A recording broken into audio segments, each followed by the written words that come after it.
नमस्कार दोस्तों, स्वागत है आपका एक स्पेशल चर्चा में। और ये चर्चा है एआई के डायरेक्ट इम्पैक्ट की। एआई के साइड इम्पैक्ट आप बहुत सुनते होंगे कि एआई आएगा तो उसकी वजह से ये चीज होगी। एआई का डायरेक्ट इम्पैक्ट आज समझते हैं। और ये डायरेक्ट इम्पैक्ट ऐसा है कि ऐसी घटना हुई है जिससे बहुत बड़ी एक समस्या खड़ी होने वाली है। वो समस्या उन देशों के लिए ज्यादा होगी जो लेबर इंटेंसिव है। जी हाँ, मैं बात कर रहा हूँ जॉब मार्केट।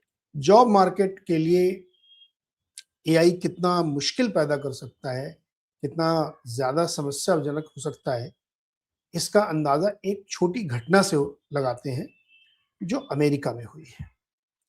और वो घटना इतनी भयानक है कि आपको यकीन नहीं होगा कि वाकई क्या ऐसा हो सकता है, लेकिन ऐसा हुआ है। तो इसीलिए हमने कहा कि इम्पैक्ट ऑन जॉब मार्केट पे बात करना चाहिए कि ये एआई का डायरेक्ट इम्पैक्ट है और इसकी वजह से बहुत सारी नौकरियों पे खतरा आ सकता है।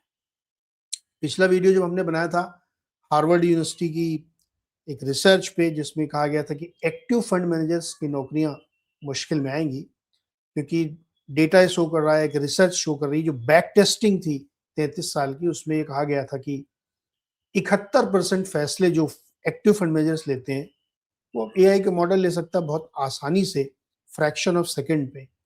तो कम खर्चे में एआई अगर वो डिसीजन ले रहा है तो एक्टिव फंड मैनेजर्स की नौकरी पे खतरा है। अब देखिए, स्पेसिफिक्स में जैसे जैसे आप जाते जाएंगे वैसे वैसे चीजें बदलती जाएंगी।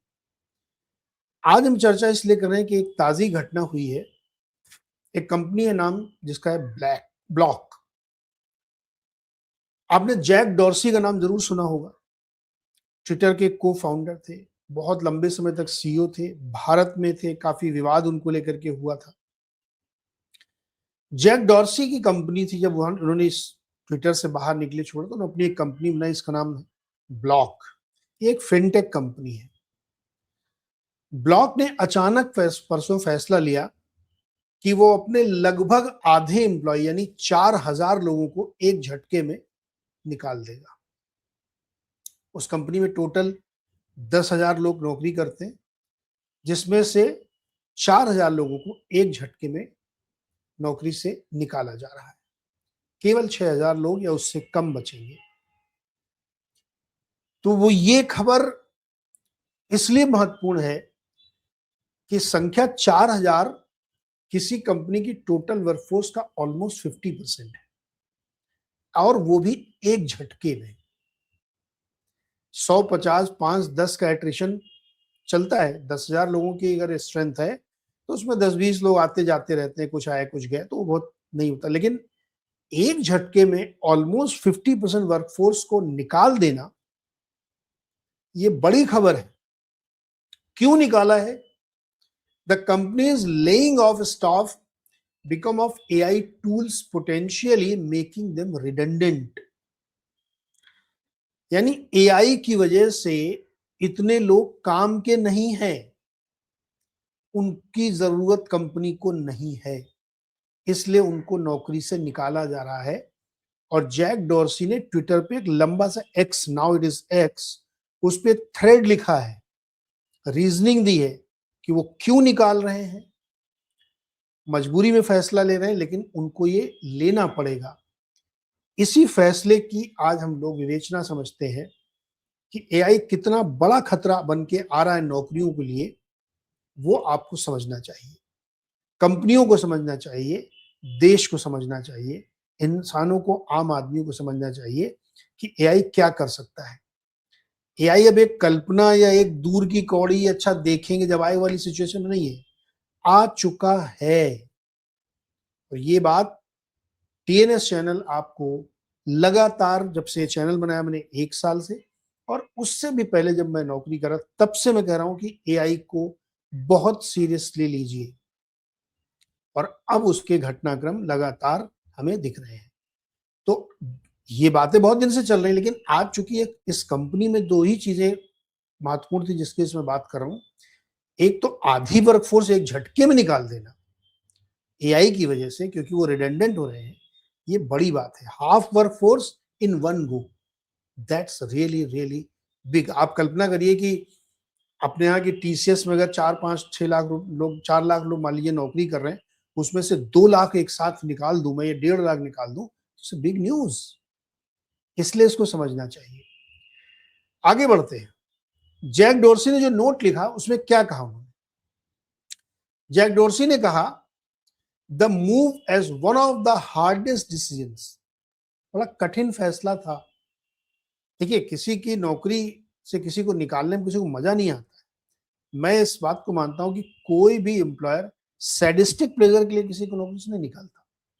इस तरह की जो छटनियां होती हैं, वो छटनियां फाइनेंशियल प्रॉब्लम की वजह से हो सकती है, टेक्नोलॉजिकल प्रॉब्लम की वजह से हो सकती है, रेगुलेटरी प्रॉब्लम की वजह से हो सकती है, या कोई और रीजन हो सकता है। बट ऐसा नहीं होता कि बैठे बैठे अचानक मेरा मन हुआ तो कल से तुम मत आना। वो एक आध केस में होता जहां पे ईगो इश्यूज होते होंगे, लेकिन तो जैक डोर्सी कह रहे हैं कि ये बहुत कठिन फैसला मेरे लिए था।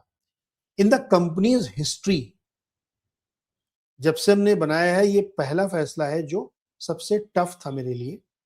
He said the layoffs were not driven by financial distress.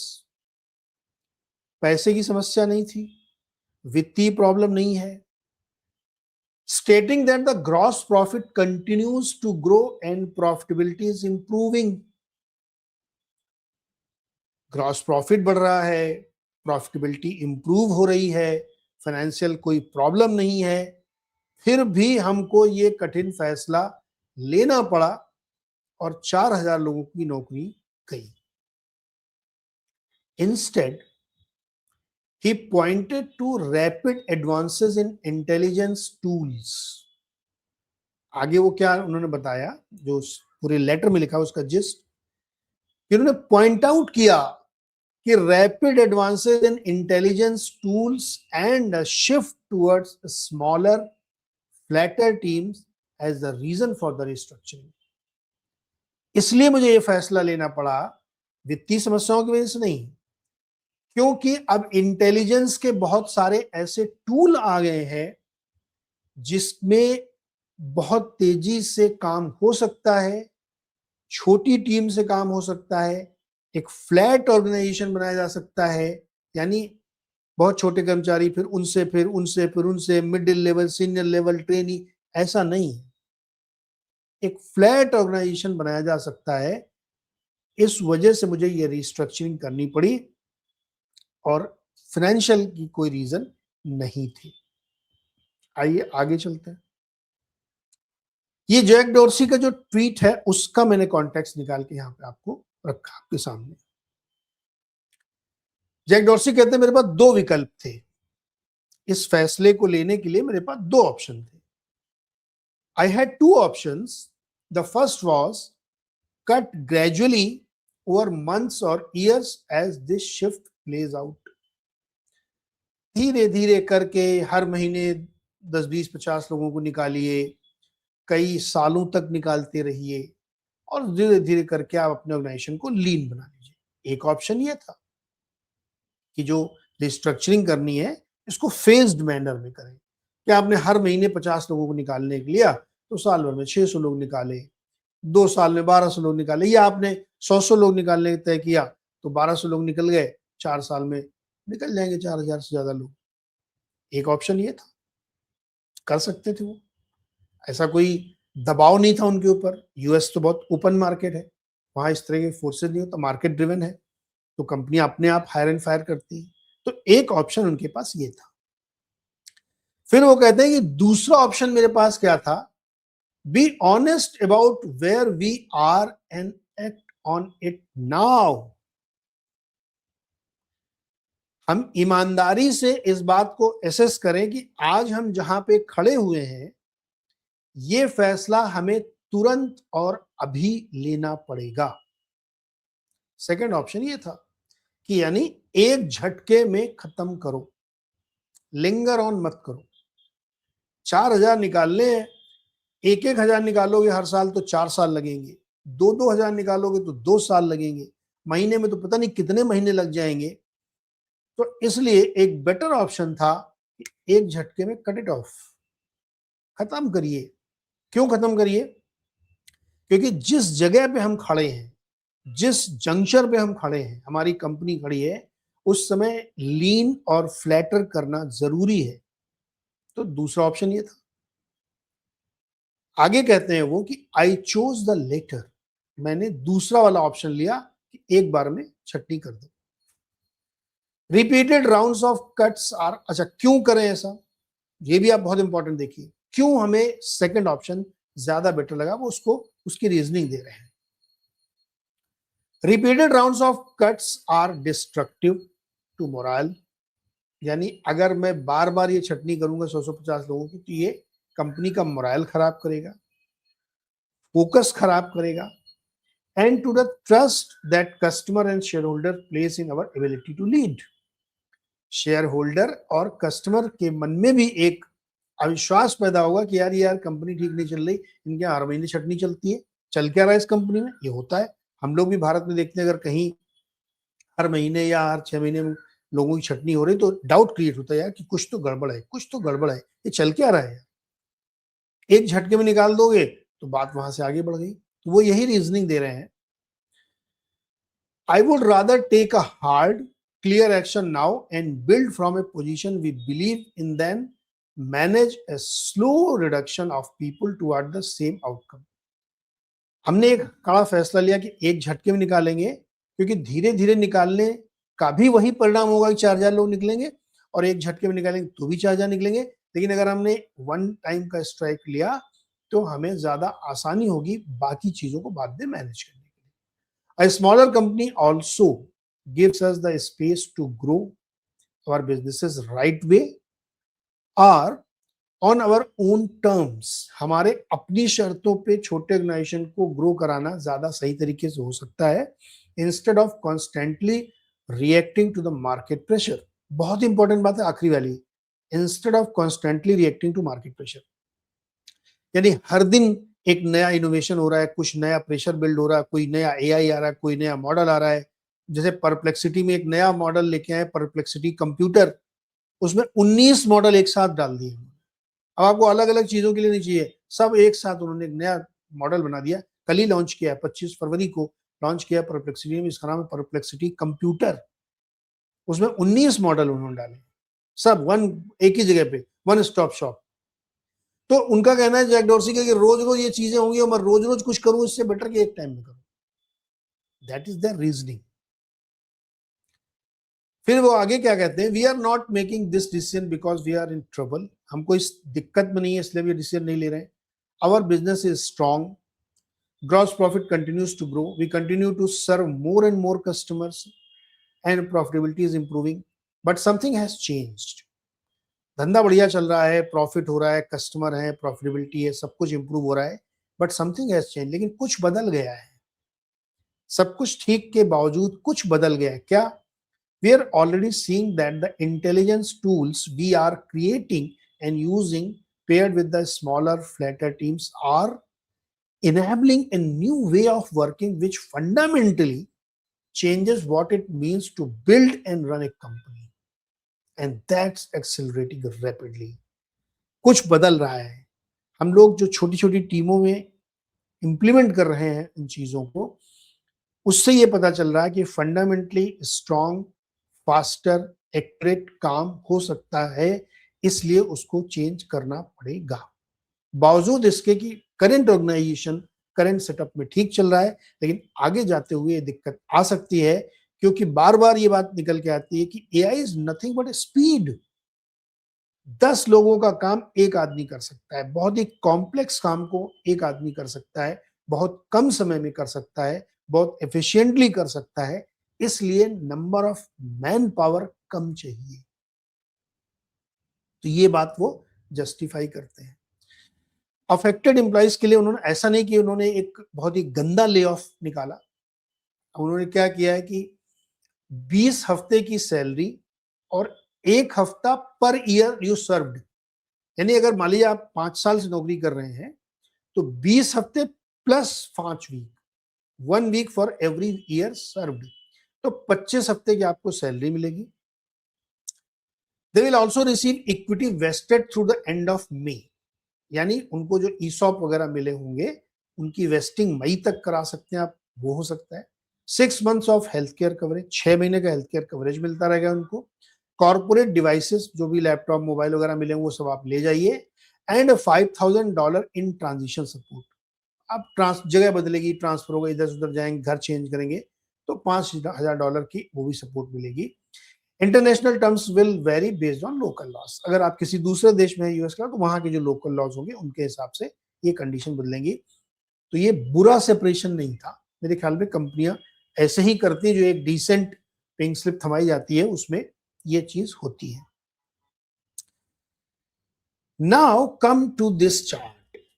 आप सोच रहे होंगे कि इतनी देर के जो ज्ञान दे रहे हैं एक छोटी सी कंपनी ब्लॉक के बारे में, जैक डॉर्सी के बारे में, इसको ज्यादा इसमें घुसने की बजाय पहले सुनिए। जैक डॉर्सी को आप ये नहीं कह सकते कि वो बंदा छोटा बड़ा है। वो ट्विटर का को फाउंडर था, ट्विटर का सीईओ था, और इलान मस्क के आने से पहले वो ट्विटर को रन कर रहा था बहुत लंबे समय तक, बाद में फिर परा गए थे। टेक गीक है वो, उसने एक नई कंपनी खड़ी की है। इंपॉर्टेंट ये है कि जो चेंजेस हो रहे हैं वो केवल ब्लॉक में थोड़ी हो रहे हैं। किसी को लग सकता है यार ब्लॉक टाइप की कंपनी को लेकर के आप इतनी बड़ी बड़ी बातें कर रहे हैं, डर लग रहा है। तो आपके सामने ये ग्राफिक है। इंटेल ने 12,000 लोगों निकाले। देखिए मैं ये जो आंकड़े दिखा रहा हूं इसके बारे में बात करता हूं। इंटेल ने 12,000 लोगों को निकाला, माइक्रोसॉफ्ट ने 15,000 लोगों को, मेटा ने 3,500 3600 लोगों को, अमेजॉन ने 27,000 लोगों को, टीसीएस ने 12,200। ये इनका ऑफिशियल नंबर है टीसीएस का। बहुत सी रिपोर्ट तो सजेस्ट करती है कि 40-50 हजार से ज्यादा लोग छटनी हो चुके हैं टीसीएस में, लेकिन मैं चलता हूं ऑफिशियल के हिसाब से, जो उनके कॉपकॉम वाले बताते हैं, ये कंपनी बताती है कि 12,000 लोग गए हैं। इन्फोसिस में 800, 700 जा चुके, 755। ओला इलेक्ट्रिक में 1,000 और वर्सेस में 350। ये कुछ कंपनियों के मैंने आपको एग्जांपल दिए हैं। इससे पहले मेरे ही चैनल पे करीब 6 महीने पहले हमने एक शो बनाया था जिसमें पूरी दुनिया में नासा तक में लोग निकाले गए हैं। एक रफ नंबर मैं आपको बताऊं तो 2025 में 10 लाख लोगों की नौकरियां गई थी टेक सेक्टर से, टेक एंड आईटी मिला के 10 लाख पीपल। उसमें ज्यादातर यूएस की कंपनियां थी और इंडिया की भी कुछ कंपनियां थी। ये कुछ कंपनियों का नाम मैं आपको इसलिए दिखा रहा हूं कि एआई के इंपैक्ट की वजह से आप देखिए क्या हो रहा है। ये 2025 का ले ऑफ नंबर है कुछ कंपनियों का एआई इंपैक्ट की वजह से। तो ब्लॉक की बात आज मैं इसलिए कर रहा हूं कि आधा वर्कफोर्स एक झटके में, बस दो ही चीजें हैं उसमें, आधा वर्कफोर्स एक झटके में साफ। ये है एआई का इंपैक्ट। अब आप कल्पना करिए कि एनवीडिया जैसी कंपनी 42,000 लोगों के दम पर $5 ट्रिलियन मार्केट कैप की कंपनी है, 68 बिलियन डॉलर्स का रेवेन्यू बनाते हैं, एम्प्लॉय सिर्फ 42,000। ब्लॉक के 10,000 थे, उससे 4 गुना बड़ी है नंबर ऑफ एम्प्लॉय के आधार पे। उनके 10,000, उनके 42,000। तो 42,000 एम्प्लॉय लेके करके मेटा अगर दुनिया की सबसे बड़ी कंपनी बन सकती है, 5 ट्रिलियन डॉलर का मार्केट कैप हो सकता है, जिसके प्रोजेक्शंस दिए जा रहे हैं कि 2030 तक वो 10 ट्रिलियन डॉलर की हो जाएगी। तो भारत में जो 3 लाख, 4 लाख, 5 लाख एम्प्लॉय काम कर रहे हैं आईटी सेक्टर में, 50 लाख लोग नौकरी कर रहे हैं और जीसीसी में लगभग 19 लाख। तो ये 50 लाख और 19 लाख लोग लेकर के जो हम आईटी सर्विसेज कंपनी चला रहे हैं, और इंडिया में जीसीसी में 19 लाख लोग लगभग नौकरी कर रहे हैं, क्या आपको नहीं लगता कि इनका भविष्य बहुत शंका में है, अधर में है, मुश्किल में आ सकता है? सबसे बड़ी डिबेट और सबसे बड़ा सवाल आज की तारीख में यही है। आईटी कंपनियों के स्टॉक गिर रहे हैं, उनमें बिकवाली हो रही है, उनका मॉडल नहीं बदल रहा, उनका रेवेन्यू बदल रहा, वो एक अलग तरीके की बहस है, रोज करता हूं मैं दिन में सुबह शाम।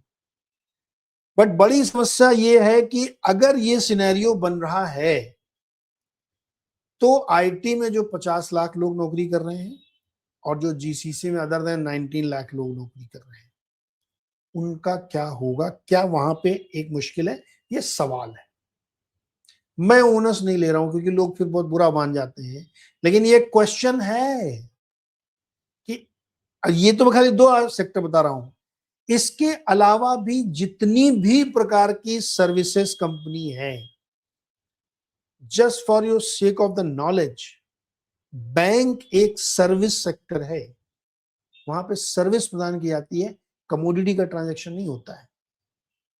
और बैंकों में भी लाखों में लोग नौकरी करते हैं। And India is a labour intensive market. यहाँ टेक कंपनी में भी बहुत लोग काम करते हैं। आप सोचिए कितनी मतलब पैराडॉक्सिकल बात है कि यहाँ पे आईटी कंपनी में भी लेबर इंटेंसिव जैसा माहौल है कि कहां 42,000 पे एनवीडिया चल रही है और यहाँ के यहाँ लाखों पे टीसीएस और इन्फोसिस और एचसीएल टेक चल रहा है। आईटी और टेक की कंपनी चल रही है। बैंक क्या है? सर्विस कंपनी है, लाखों लोग नौकरी कर रहे हैं।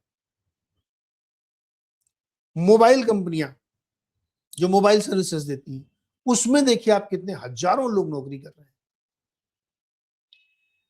तो एआई का जो ये डायरेक्ट इंपैक्ट है, ये मुश्किल पैदा करेगा दोस्तों, इससे आप बच नहीं सकते। ये हम सब के लिए एक चिंता का विषय है। इसमें सरकार की चिंता, हमारी चिंता, आपकी चिंता, कंपनीज की चिंता, ये ग्लोबल फिनोमिनल प्रॉब्लम है। इसके लिए कोई व्यक्ति जिम्मेदार नहीं है कि अचानक से लोग सरकार के खिलाफ बोलना लिखना शुरू कर देंगे, अचानक से लोग कंपनी के खिलाफ बोलना लिखना शुरू कर देंगे। नहीं सर, जिस देश में ये सब कार्यक्रम हुआ है, यूएस में, वहां भी छटनी हो रही है। ट्रम्प भी परेशान है कि जॉब मार्केट हमारा ठीक रहना चाहिए, नौकरी नहीं रहेगी तो लोग क्या करेंगे। इस प्रॉब्लम को थोड़ा गहराई से बड़े लेवल पे समझना चाहिए। जो जितनी जल्दी इस प्रॉब्लम को हल करने का तरीका ढूंढेगा, सोचेगा, रीसेट करेगा, basically one word is reset yourself. अपने को रीसेट करिए आप, फॉर्मेटिंग चेंज करनी पड़ेगी, तब बात बनेगी। वरना ब्लॉक ने जो किया है वो डरावना है। आधे लोगों की नौकरी एक झटके में बाहर, यार it's a very big thing. मैं तो कल्पना करके डर जाता हूं कि अगर टीसीएस ने कभी कहा कि मैं 1.5 लाख लोगों को एक झटके में नौकरी से निकालूंगा तो क्या होगा। टीसीएस ने 12,000 लोगों को निकाला है, अगर वो हर साल 12,000 निकालेंगे, 2-3 साल तक, 4-5 साल, 10 साल तक निकालते रहेंगे। लेकिन एक दिन उनके यहाँ भी कोई जैक डॉर्सी टाइप का आदमी हो, ये सोचे कि यार ये हर साल की झंझट खत्म करो, एक बार में निकाल के फिनिश करो। तो कानूनी पछड़े आएंगे, सरकार इंटरवेन करेगी, धरना प्रदर्शन होगा, यूनियन आएंगी, सब आएंगी। मेरी सिंपैथी है उन लोगों के साथ। मैं थोड़ी चाहूंगा किसी की जॉब चली जाए, but it's the truth, it's a reality of the time. आप देर से जागे हैं, पिछले 5 साल से यही बात बोली जा रही है। कम से कम मैं तो बोल रहा हूं, मैं इस बात का क्रेडिट लूंगा कि मैं 3-4 साल से यही बात बोल रहा हूं कि एआई को टेक इट सीरियसली। आईटी कंपनियां सो रही थी हमारी, टीसीएस से लेकर नीचे वाली जो जनसार वंसार टाइप की छोटी छोटी कंपनियां, सब सो रहे थे, किसी ने इसको सीरियसली नहीं लिया। अब पिछले 6 महीने सबको याद आई रही, तो फिर इसमें नाराजगी बनती है ना मेरी यार, कि आज आपको समझ में आ रहा है कि 12,000 लोगों को नोटिस निकालना पड़ेगा, सब धीरे धीरे करके निकालेंगे। इन्फोसिस अभी 800 निकाल रहा है, अब आगे कितने निकालेंगे पता नहीं। You can not run a company owning 4 lakh people in your role, possible ही नहीं है यार। अगर एआई और टेक इतना बुरी तरीके से आ चुका है और दुनिया में इंपैक्ट दिख रहा है, आप नहीं कर सकते हैं, अब संभव नहीं है। पहले सर्विस कंपनी में लोगों की जरूरत थी कि जितने हाथ उतने काम, अब जितने हाथ उतने काम नहीं चाहिए भाई। अब 10 हाथों का काम एक हाथ करेगा। तो आप सोचिए कितनी बड़ी समस्या से आप जूझ रहे हैं। खाली इस बात का गाना गाते रहने से कि मैं तो सर्विस कंपनी हूं, हमारी कंपैरिजन प्रोडक्ट कंपनी से क्यों की जाती है, टीसीएस और इन्फोसिस की तुलना एनवीडिया से क्यों करते हैं आप, चैट जीपीटी से क्यों, ओपन एआई से क्यों करते हैं आप? भैया क्यों नहीं करें? कोई कानूनी बाध्यता थी क्या भारत सरकार की? संविधान में से लिखा था कि आप सर्विस कंपनी के अलावा और कुछ नहीं करेंगे? मैं जर्नलिस्ट था पहले, इसलिए मैं यूट्यूब चैनल नहीं खोल सकता, या जैसे संजीव श्रीवास्तव जी ने जयपुर में कचौड़ी दुकान खोल ली, कोई बैन है क्या? जर्नलिस्ट है, कचौड़ी दुकान खोल ली, छोला भटूरा बेच रहे हैं। आपको अपने आप को री इन्वेंट करने के लिए, रीसेट करने के लिए कुछ तो करना पड़ेगा ना आपको, if you want to survive. This is the question of survival of Indian IT companies. अब बहानेबाजी, फेस सेविंग से कुछ नहीं होगा। कैसे होगा ये आप सोचो कि क्या क्या हो सकता है। So it is going to happen दोस्त। इसमें हमारे आपके अच्छी अच्छी मीठी मीठी बातें करने से, लब्बो लुआब करने से, चैनलों पे चीयर लीडर बनने से, सब बढ़िया गंग हो बन के और मुच्छड़ पान वाले के एग्जाम्पल देने के, दुबई वाले को गरियाने से कुछ नहीं होगा भाई। Please understand, reality of time. कटु सत्य है ये।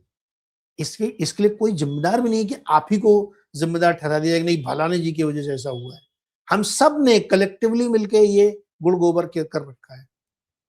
Now have to deal it, we have to deal it, otherwise बड़ी समस्या आने वाली है। इसके क्या रिपरकशंस होंगे आप सोच के देखिए। अगर आईटी में इतनी बड़ी, या मैं बार बार आईटी इसलिए ले रहा हूं क्योंकि वो डायरेक्ट सेक्टर कनेक्टेड है, पूरे लेबर इंटेंसिव सेक्टर में जहां जहां भी सर्विस है, वर्ड याद कर लीजिए, service sector will be impacted massively.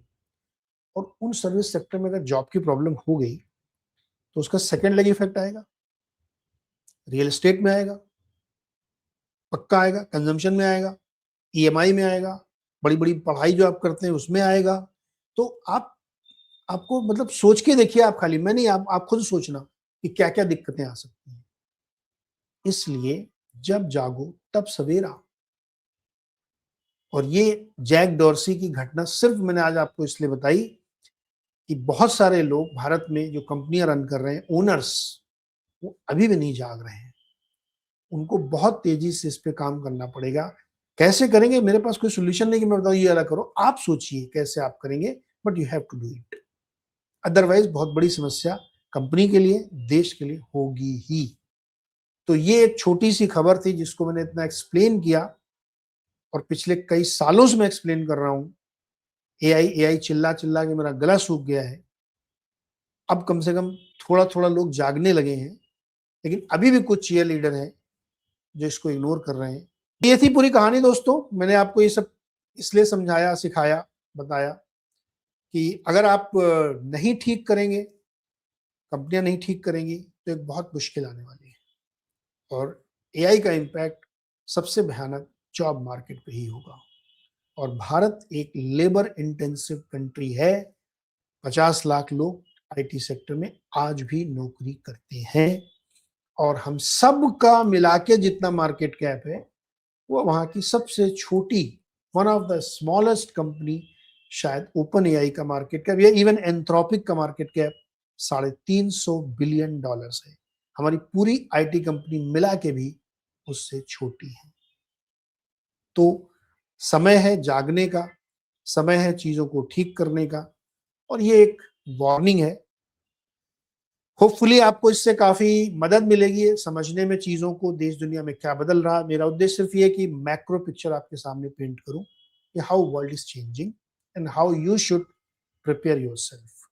Channel को लाइक करिए, सब्सक्राइब करिए, अपने दोस्तों के साथ इसको शेयर करिए, और खास तौर पर उन दोस्तों, परिवारों और रिश्तेदारों के साथ शेयर करिए जो छोटे शहरों में रहते हैं। मुंबई, दिल्ली, लखनऊ, कानपुर जैसे बड़े शहरों में तो फिर भी लोग सोशल मीडिया बहुत देखते हैं, चैनल देखते हैं, तो वो सुनते समझते रहते हैं। लेकिन जो 3, 4, 5 की टीयर सिटीज है, उनमें अभी भी जागरूकता नहीं है, और ये टेक्नोलॉजी भेद नहीं करती है। ये गांव से लेकर के मैनहट्टन तक सेम है। तो उन दोस्तों, रिश्तेदारों के साथ शेयर करिए, उन बच्चों के साथ शेयर करिए जो बडिंग है, जिससे उनको फायदा हो सके। चैनल अच्छा लगता हो तो चैनल को सब्सक्राइब भी कर लीजिएगा। थैंक यू सो मच दोस्तों। फिर किसी नए टॉपिक के साथ आपसे मिलेंगे। फिलहाल तब तक के लिए बहुत बहुत शुक्रिया। थैंक यू सो मच जुड़ने के लिए।